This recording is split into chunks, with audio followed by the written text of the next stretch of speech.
Looking back, 1999 was a really great year for RPGs. Star Ocean the Second Story, System Shock 2, Suikoden 2, lots of twos, and Final Fantasy VIII.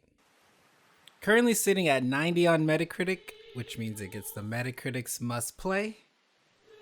Like lots of people coming off of Final Fantasy VII, I was really looking forward to playing 8, but unlike 7, it didn't grab young Shifty.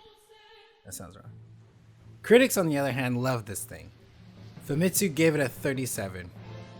How does Famitsu... Like, is there somewhere I can go to get those reviews translated? Let me know. Anyway, IGN writer Jeff Lundgren gave it a 90, praising the graphics, sound, and the story for the most part. His final verdict reads, "At the end of the day, given that so much of the game is so outstanding, it just makes the game's faults stand out in sharp relief. For every moment of breathtaking delight, there are a dozen predictable, endless battle sequences. For every scene that genuinely moves you to laughter or tears, there's at least one where you want to grab Squall by the short hairs and slap some sense into him." For the most part, critics really enjoyed this game, but there was one who wasn't feeling it. Critic NetJack gave it a 49, calling it a travesty, a mockery of the good name of Final Fantasy.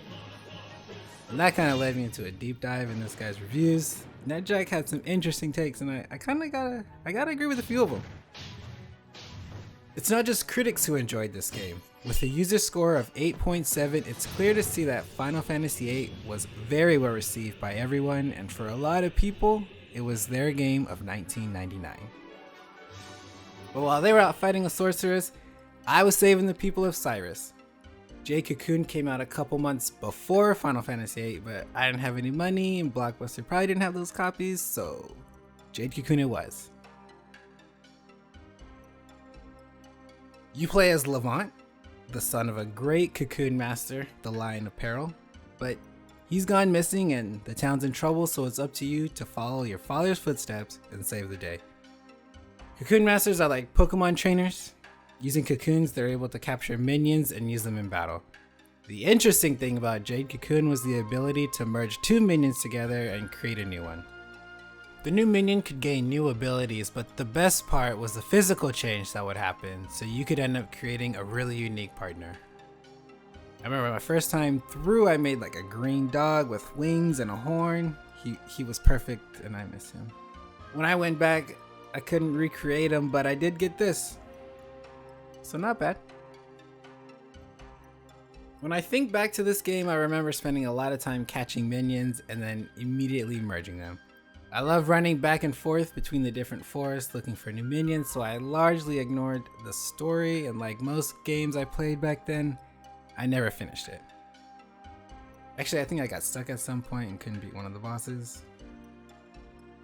Jade Cocoon sits at a 73 on game rankings. IGN gave it an 8.1, and interestingly enough, our friend Jeff Lundgren, this time for Next Generation, gave it 2 stars out of 5. He wrote, "Mediocre monster breeding sims plus mediocre RPG, snore."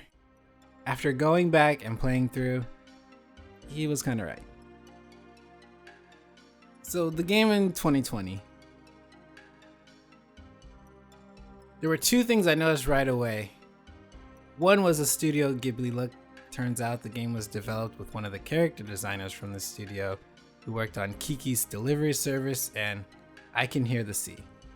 Missed it the first time around, but really appreciated it this time. The second thing was Louie's voice sounded so familiar. Hey, you two! Getting a little hot up here, if you know what I mean. Louie, this is none of your business, kid. Get out of here! And after a quick search, I found he was voiced by the same voice actress that did Jim Hawkins from Outlaw Star, and actually a lot of other things. Only adding to the nostalgia.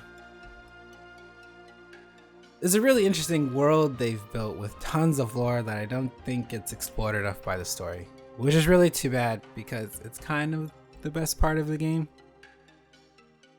I really loved hearing about the history of the world, Elrim, the divine beasts, and their interactions with the beasts of knowledge, but the story is just way too short.